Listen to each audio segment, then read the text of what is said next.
Class 10th का term wise जो syllabus आया है उसका कोर्स स्ट्रक्चर मैं आप लोगों को बताने जा रहा हूँ। मैथमेटिक्स सब्जेक्ट का जो है टर्म वाइज सिलेबस किस तरह से डिवाइड हुआ है, what is the new pattern. इस इन दिस सेशन 2021 टू 22 वाले सेशन में 2 बार एग्जाम्स बोर्ड ने शेड्यूल किए हैं। उन एग्जाम्स को नाम दिया है term 1 and term 2। So term 1 exam होंगे, इसको आप ऐसे समझ सकते हैं जैसे हाफ ईयरली एग्जाम होते थे वो टर्म 1, और जो फाइनल एग्जाम होते थे टर्म 2। इस बार जो सिलेबस है, सिलेबस को 2 पार्ट में डिवाइड कर दिया गया है। आधा सिलेबस टर्म 1 में आएगा और आधा सिलेबस टर्म 2 में आएगा। और जो टर्म 2 का जो टर्म 1 का जो सिलेबस होगा वो टर्म 2 में नहीं आएगा। तो पहले फाइनल एग्जामिनेशन में टोटल बुक आती थी, लेकिन इस बार ऐसा नहीं है। इस बार केवल टर्म 2 का सिलेबस टर्म 2 में आएगा। टर्म 1 का जो सिलेबस आपने कर लिया है और टर्म 1 का जो सिलेबस है वो टर्म 2 में नहीं आएगा। तो आपको आधा आधा सिलेबस प्रिपेयर करना होगा, right. Look at this year paper कैसे होगा। अगर मैं फर्स्ट टर्म की बात करूं जो टर्म 1 में है, मैथमेटिक्स में एक पेपर होगा 90 मार्क्स का, ठीक है। टोटल जो वेटेज होगा पेपर का वो 40 मार्क्स का वेटेज होगा। 40 मार्क्स का पेपर होगा, return paper, right. And 10 marks internal assessment के होंगे। अभी मैं बताऊंगा आपको कि इंटरनल असेसमेंट के कैसे मिलेंगे और ये पेपर 40 मार्क्स का कैसे कैसे चैप्टर वाइज आएंगे। तो टोटल जो टर्म 1 होगा वो 50 मार्क्स का होगा। 10 इंटरनल असेसमेंट और 10 रिटर्न एग्जाम, राइट। सो अगर आप देखेंगे यहाँ पे यूनिट नेम है और यहाँ पे किस चैप्टर का कितना वेटेज रहेगा। तो first of all let us discuss that thing. यहाँ पे यूनिट 1 देखिए, नंबर सिस्टम 6 मार्क्स, एलजेब्रा का वेटेज 10 मार्क्स, कोऑर्डिनेट ज्योमेट्री का वेटेज 6, ज्योमेट्री का वेटेज 6, ट्रिग्नोमेट्री का वेटेज 5, मेंसुरेशन का जो वेटेज है वो 4 होगा, स्टैट्स और प्रोबेबिलिटी का वेटेज 3 होगा। और टोटल करेंगे तो 40 मार्क्स का ही आएगा और 10 इंटरनल मार्क्स होंगे। लेकिन इससे हमें ये समझ नहीं आ रहा है अभी कि ये कौन कौन से चैप्टर हैं, या यूनिट में डिवाइड किया हुआ है इन्होंने। तो हमारी एनसीईआरटी के बुक के अकॉर्डिंग ये कौन कौन से चैप्टर हैं ये मैं आपको बता दूं। Which chapter is this. So ये जो नंबर सिस्टम यूनिट में है हमारा चैप्टर 1 आएगा, नंबर सिस्टम यूनिट में chapter 1। So what is the name of this chapter 1? The name of the chapter 1 is, so let me write it here, the name of chapter 1 is real numbers. तो जो पहला chapter है real number वो 6 marks का आएगा, right. Algebra में कौन कौन से चैप्टर आएंगे? एलजेब्रा में हमारा चैप्टर नंबर 2 और 3, ये 2 चैप्टर एलजेब्रा के अंदर आएंगे, chapter 2 and 3। What is the name of chapter 2? Chapter 2 है हमारा polynomial, right. Chapter 2 is polynomial and chapter 3 is pair of linear equation in 2 variable.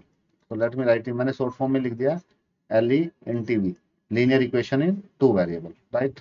तो चैप्टर 3 है। ये दोनों चैप्टर मिला के कितने मार्क्स के आएंगे? 10 मार्क्स के, ठीक है। अब आप देखेंगे कोऑर्डिनेट ज्योमेट्री। अब कोऑर्डिनेट ज्योमेट्री एक यूनिट का नाम है, इसमें चैप्टर नंबर 7, चैप्टर 7, तो नाम उसका क्या है? चैप्टर 7 का नाम उसका कोऑर्डिनेट ज्योमेट्री ही है, right. So the name is same.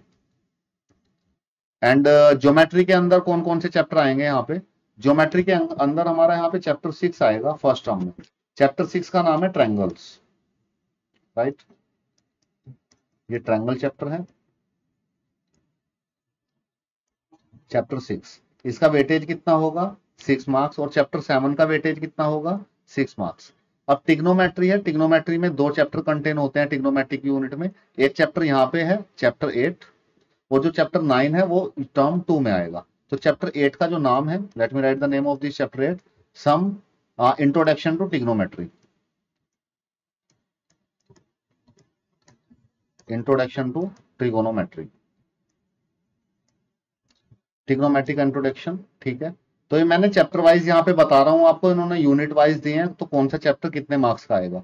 Mensuration, mensuration में आएगा चैप्टर नंबर 12, चैप्टर 12। मेंसुरेशन में जो चैप्टर 12 है इसका नाम है एरिया रिलेटेड टू सर्कल। ये फर्स्ट टर्म में आएगा, एरिया रिलेटेड टू सर्कल। एक चैप्टर और है एरिया पे, सरफेस एरिया एंड वॉल्यूम्स, वो टर्म 2 में आएगा, एरिया रिलेटेड टू सर्कल्स,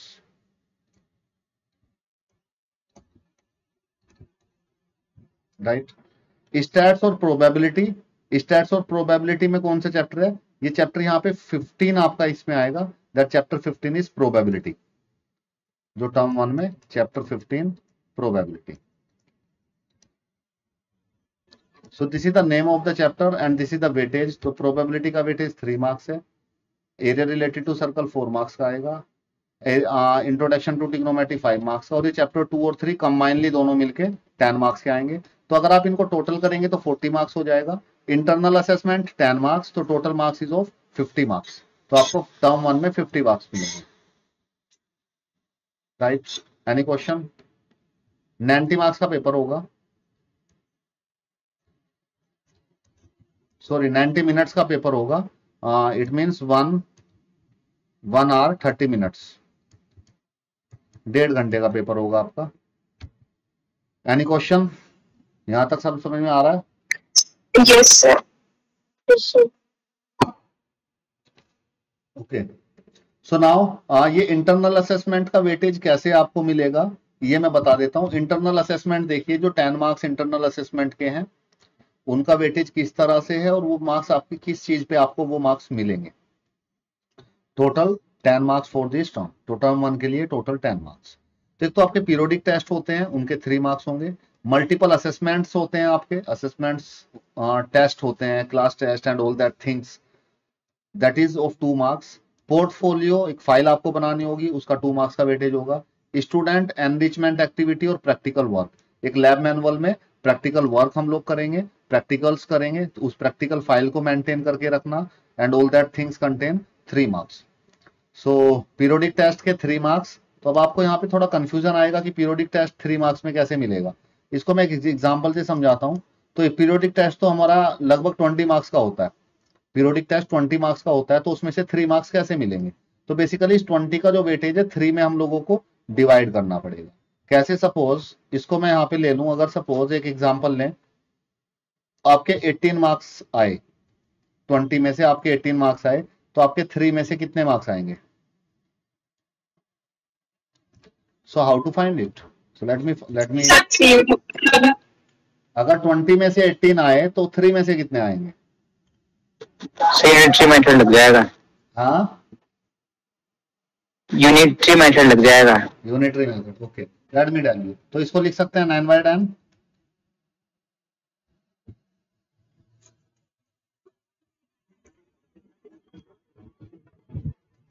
हाँ, इसको 9/10 लिख सकते हैं। अब मुझे नीचे 3 चाहिए, तो मैं ऊपर क्या करता हूँ, 3 से मल्टीप्लाई, यहाँ पे 3 से मल्टीप्लाई, तो ऊपर कितना हो गया 27, नीचे कितना हो गया 30।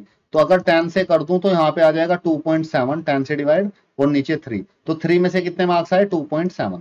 सपोज ये PT1 का केस है, तो बेसिकली आपके 3 PT या 4 PTs होते हैं, उनमें से बेस्ट 2 PTs का एवरेज निकाल के मार्क्स दिए जाते हैं।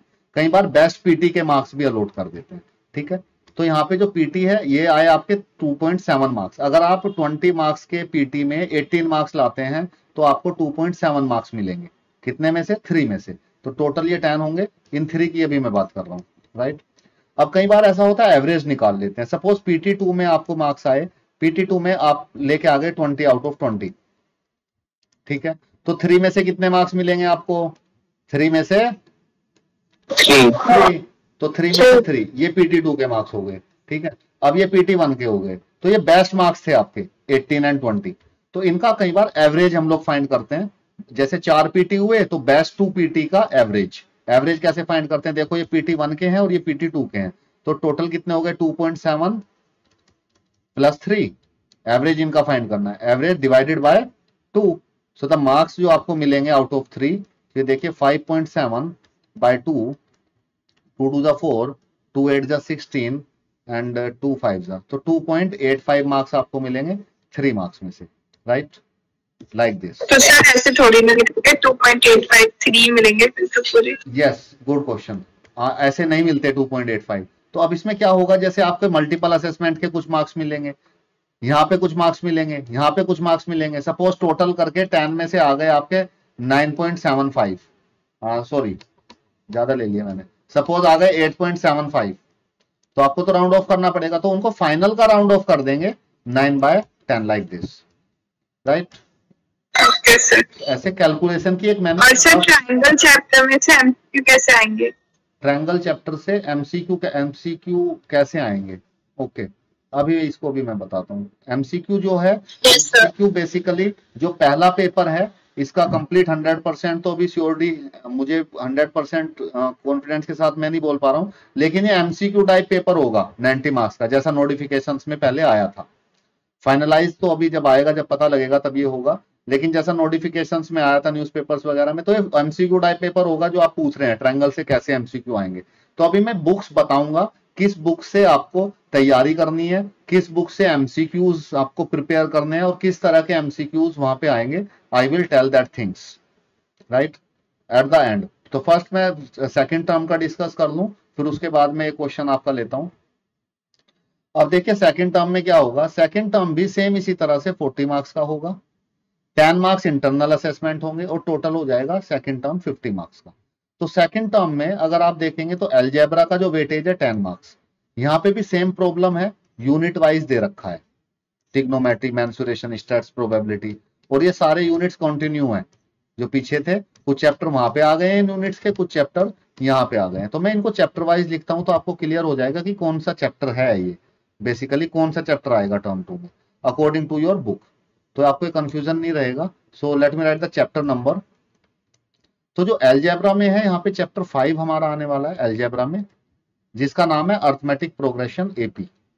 ठीक है, तो arithmetic progression AP and chapter 4, दो चैप्टर आएंगे यहाँ पे, चैप्टर 5 एंड चैप्टर 4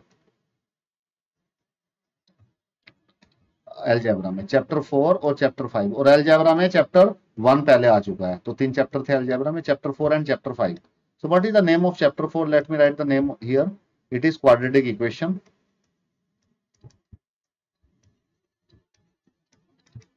Chapter 5 का नेम अर्थमेटिक प्रोग्रेशन।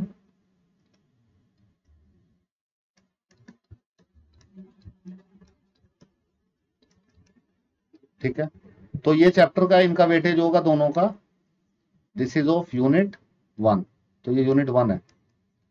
यूनिट 2 देखिए ज्योमेट्री, ज्योमेट्री आएगी 9 मार्क्स की। तो ज्योमेट्री में कौन कौन से चैप्टर कंटेन होंगे हमारी एनसीईआरटी बुक के अकॉर्डिंग, चैप्टर 10 और चैप्टर 11। ये यूनिट 2 है, इनके नाम लिख देता हूं मैं चैप्टर 10 और 11 के, चैप्टर 10 और चैप्टर 11। चैप्टर 10 हमारा सर्कल है और चैप्टर 11 कंस्ट्रक्शन, राइट। तो ये दोनों चैप्टर मिला के सर्कल और कंस्ट्रक्शन आएंगे 9 मार्क्स के। ठीक है, ट्रिग्नोमेट्री, ट्रिग्नोमेट्री आएगा 7 मार्क्स का। ट्रिग्नोमेट्री में चैप्टर 8 पहले आ चुका है, 2 चैप्टर ट्रिग्नोमेट्रिक यूनिट में है, चैप्टर 8 और ये आ गया चैप्टर नंबर 9। तो चैप्टर नंबर 9 का जो नेम है, the name of chapter 9, let me write it on this side. So it is some application of trigonometry, trigonometry की कुछ applications.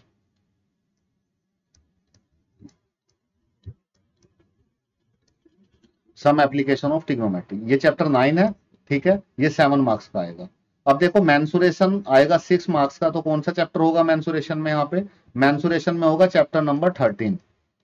What is the name of chapter 13? Surface area volume. Yes, the name of chapter 13 is surface area and volume.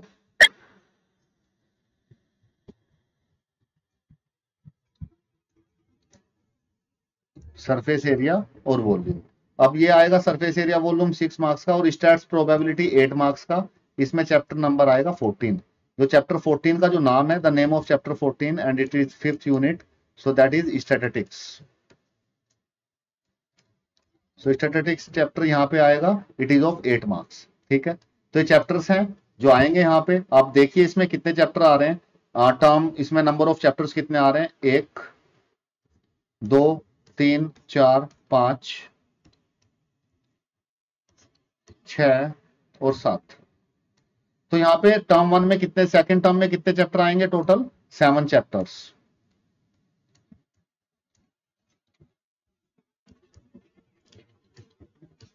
अब इसमें देखिए term 1 में देखते हैं, term 1 में कितने चैप्टर आएंगे। Here it is, look at this, 1 2 3 4 5 6 7 8 chapters, 8 chapters. So 8 + 7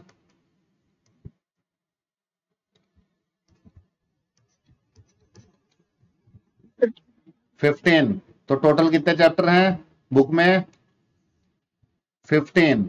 so what does it mean, it means कोई भी चैप्टर डिलीट नहीं हुआ है, राइट। सो आपका क्वेश्चन था कि कोई चैप्टर डिलीट हुआ है क्या, तो this is the answer for your question, no कोई भी चैप्टर डिलीट नहीं हुआ। बट सम टॉपिक्स, कुछ चैप्टर्स के बीच में से कुछ टॉपिक्स एलिमिनेट हो गए हैं, एक दो टॉपिक छूट जाता है, so that topic is given in the, जो आप एक कैरिकुलम है, all that things are given in detail in that, right. So look at this, internal assessment कैसे होगा। Internal assessment same, periodic test, multiple assessments होते हैं आपके, आप होमवर्क सबमिट करते हैं टाइमली, अपने नोटबुक बना के उसके completion, notebook completion, all that things are comes under this multiple assessment. फिर पोर्टफोलियो मैंने बताया, सब्जेक्ट एनरिचमेंट एक्टिविटी जो प्रैक्टिकल वर्क है, तो टोटल को मिला के 10 मार्क्स आपको मिलेंगे। ये बिल्कुल सेम ऐसे टर्म 1 में होता था, ऐसे ही टर्म 2 में होगा, ठीक है। तो टर्म 1 का पेपर कितने मार्क्स का हो गया, 50। टर्म 2 का पेपर कितने मार्क्स का हो गया, 50। तो टोटल मार्क्स कितने हो गए, 100। तो टर्म 1 में इंटरनल मार्क्स कितने हैं, 10। टर्म 2 में इंटरनल मार्क्स कितने हैं, 10। सो टोटल इंटरनल मार्क्स कितने हो गए, 10 + 10 20 इंटरनल मार्क्स हो गए। और रिटर्न एग्जाम एक्सटर्नल पेपर वो एमसीक्यू बेस्ड होगा। फाइनल पेपर आपका थ्योरेटिकल बेस्ड होगा, जिसमें क्वेश्चन सोल्व करने होंगे, ऐसा जहां तक अभी मुझे पता है, राइट। तो रिटर्न कितने मार्क्स के पेपर होंगे, 2 बार टर्म 1 टर्म 2 करके 80 मार्क्स। तो अब आप 80 मार्क्स और 20 मार्क्स टोटल आपके हो जाएंगे 100 marks. I hope this thing is clear to you. So like this, मैंने चैप्टर्स के नाम आपको बता दिए हैं, चैप्टर्स के नंबर आपको बता दिए according to the unit wise, और कितना वेटेज है। Look at this here, prescribed books, ये बहुत जरूरी है जो यहाँ पे लिखा हुआ है प्रेस्क्राइब्ड बुक्स। तो ये एनसीईआरटी ने, एनसीईआरटी सीबीएसई इसको रिकमेंड करती है कौन सी बुक हमें पढ़नी चाहिए। एनसीईआरटी हमें रिकमेंड करती है कि हम लोग जब बोर्ड एग्जामिनेशन की तैयारी कर रहे हैं, 10th क्लास के हमें बोर्ड एग्जामिनेशन फेस करने हैं, तो हमें कौन सी बुक पढ़नी चाहिए, किस बुक से हमें तैयारी करनी चाहिए, ठीक है। तो ये बता देते हैं यहाँ पे, this is the prescribed books. तो सबसे पहली जो बुक है, द फर्स्ट बुक, यहाँ पे 9th की भी लिखी हुई है तो मैं उन्हें हाईलाइट कर दूंगा जो 10th का है, mathematics text book for NCERT. जो एनसीईआरटी की बुक हम लोगों के पास जनरली सभी के पास है, एक तो वो बुक एनसीईआरटी और सीबीएसई बोर्ड प्रीफर करता है, रिकमेंड करता है, प्रेस्क्राइब किए उन्होंने यहाँ पे। तो एक तो हमें एनसीईआरटी की बुक करनी चाहिए, ठीक है। एक यहाँ पे हमें इन्होंने दे रखा है मैथमेटिक्स एग्जाम्पलर, एक एग्जाम्पलर की बुक, मैथमेटिक्स एग्जाम्पलर हमें करनी चाहिए, एक एनसीईआरटी की एग्जाम्पलर बुक आती है, राइट। तो ये 2 बुक हो गई है। और जो लैब मैनुअल का वर्क है यहाँ पे, it is guidelines of mathematics laboratory in school, CBSE publications की मैथमेटिक्स लैब मैनुअल, जो एनसीईआरटी का पब्लिकेशन है, वो मैथमेटिक्स का लैब मैनुअल हमें करना चाहिए। तो बेसिकली 2 बुक हमें यहाँ पे सजेस्ट करते हैं बोर्ड एग्जामिनेशन की प्रिपरेशन करने के लिए। एक होती है एनसीईआरटी की बुक, एक होती है एनसीईआरटी एग्जाम्पलर बुक, राइट। अब आपका क्वेश्चन था कि हम लोग एमसीक्यू कहां से प्रिपेयर करें। एमसीक्यू हमारी एनसीईआरटी की बुक में तो एमसीक्यू गिवन ही नहीं है। अगर हमारा एग्जाम एमसीक्यू टाइप एग्जाम होता है, first term MCQ type exam होता है, तो हम लोग उसको कहां से प्रिपेयर करें। तो एमसीक्यू जो है for each and every chapter, and you are asking for triangle, not for triangle, for each and every chapter MCQs are given in NCERT exemplar. Exemplar book में lot of MCQs are there, exemplar book में बहुत सारे MCQs given है। तो आप MCQs की तैयारी exemplar book से करेंगे। एनसीईआरटी के जो आप क्वेश्चंस कर रहे हैं, अगर आप उन क्वेश्चंस को करते हैं, उन्हीं क्वेश्चंस को एमसीक्यू की फॉर्म में चेंज कर दिया जाएगा। सपोज एक क्वेश्चन दिया, find the area of this thing, अब आपको क्वेश्चन दे दिया तो आप उसको सोल्व करते हैं। अब उन्होंने दे दिया the area of this thing is, 4 option दे दिए, तो सेम बात हो गई। तो एनसीईआरटी के जो क्वेश्चंस आप करते हैं एनसीईआरटी बुक से, उनसे भी एमसीक्यू बनाए जा सकते हैं, और बेसिक प्रिपरेशन एमसीक्यूज की हम लोग एनसीईआरटी एग्जाम्पलर से भी कर सकते हैं, राइट। और अगर आपको दिस 2 बुक्स आर सफिशिएंट, अगर आप बोर्ड एग्जामिनेशन की तैयारी कर रहे हैं तो ये 2 बुक ही काफी हैं। ये बुक प्रेस्क्राइब्ड है, ये ठीक इसी तरह से है जैसे डॉक्टर लिखता है कि ये मेडिसिन लिख दी डॉक्टर ने, प्रेस्क्राइब कर दी मेडिसिन, ठीक है। तो जो मेडिसिन डॉक्टर लिखता है वही मेडिसिन हमें लेनी चाहिए, और उन्हीं मेडिसिन से हमें आराम लगेगा।